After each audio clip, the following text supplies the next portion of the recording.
Assam ke kui assembly kui hai tha sigi mapan da pangthok ka doriba Assam assembly ki kui mikal da mire oriba BJP ki mire singi vote khombagi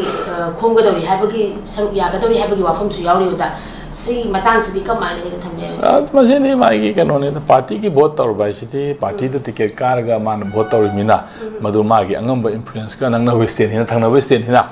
matam du da man haibe aba mi voter leirongani ko man state thangna bani na ko adugi instruction lambe ai party ki kari ki mai party ki luching mo ri mina adugi part of the pai ki political keno dugi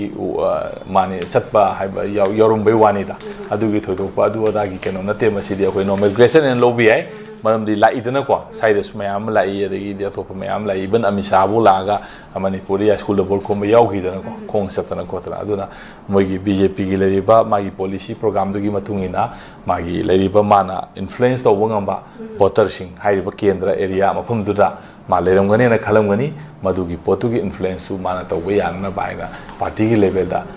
adum satpagi wani da election ai si dum chanai dana ko cross state chanai da all india gi election ni na ko adugi paramoy na dum satpu wani da kasu do ko masile da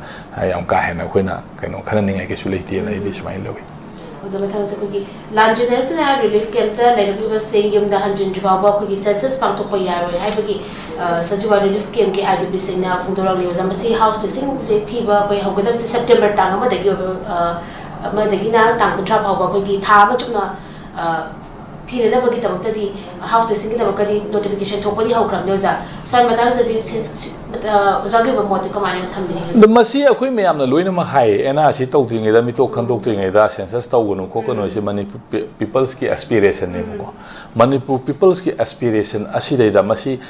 pangthok na bai na magi census ki rules ki matungina lakade ba manipur census tawgada matam hendokna india gi oina kaithari ba masat meyam singa se masi su mong si amadu lakoi phiu am lei ba alun lady ba pon ma census si hoji lady si manipur kapta na ti objection lady si ato ato pa zo objection lei meyam lei ko ai lady ba india gi lady ba magi magi situation asina state set no pam do mongi magi pot am lei ba adra masidai da la iba issue di foreigner haiba se manipur gi foreigner haiba ma lei bra india gi di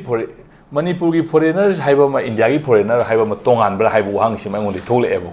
ai di manipur gi lei ba people mayam si gi marakta foreigner lei na akoi gi state na lori ba concept akoi wakhalon ase masi india gi miyeng de gi foreigner oida bra moi sing do foreigner di yaung yaung thijan dori bra adu yaurum da su oisano amata su yaudeng khansenu people gi aspiration da lei ba pot mayam sing ase noina hairi ba foreigner sing ado lei ba pot sing adu leite akoi na masi gi process tawrabani haidana so chang tak na rei ba sida madu gi due process na sathabadi kari kai ge akoi na masi thingba ngamdi hai ama tawdi hai si segai ni hai ama hai aduna magi kaino dugi wane bu ko adada manipur assembly na su mamang da matam khai thopiu haine na mai kaino da si minister gi version da thongkiba adugum akoi na tahob lei thengna hob lei ko mayam du su masi lei bidang ngone na khale aduna lei ba pot mayam si da akoi gi movement asina haidi ba posi gi khongchit asigi akoi gi mai mikok thibagi magi census ki leriba magi process ase masi akoi na akoi gi leriba people gi movement gi level dagi people gi aspiration gi level dagi kayam sangna block to bangam gani natra karam mai on the onthol bangam gadori haibase machine ba lubra ibo wahangdi akoi na lauri khongi hairaga ko census dum jata gari kam dawni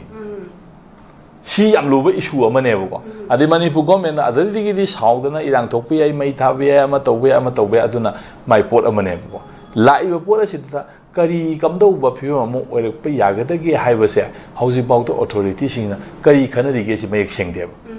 masigi mayek sengmam ni thamam thoi manipur government na census department na leidana ko leiba tarongani manung da koina khangdaba udo mayam su lerem bi ai ko but people gi leiba haiba pot aside da people gi singnaba ama miyang gi singnaba ama amadi leire haibasi ni mayek sengedra masigi pot ase akoi gi lenga asina yam thuna amicable solution on pola kanda stakeholder mayam sing wari saraga karmai tawsi ge na ta kai dawsi gi haibana simba akoi ke no sing gi thajaba pibam di sange madu pidragadi census to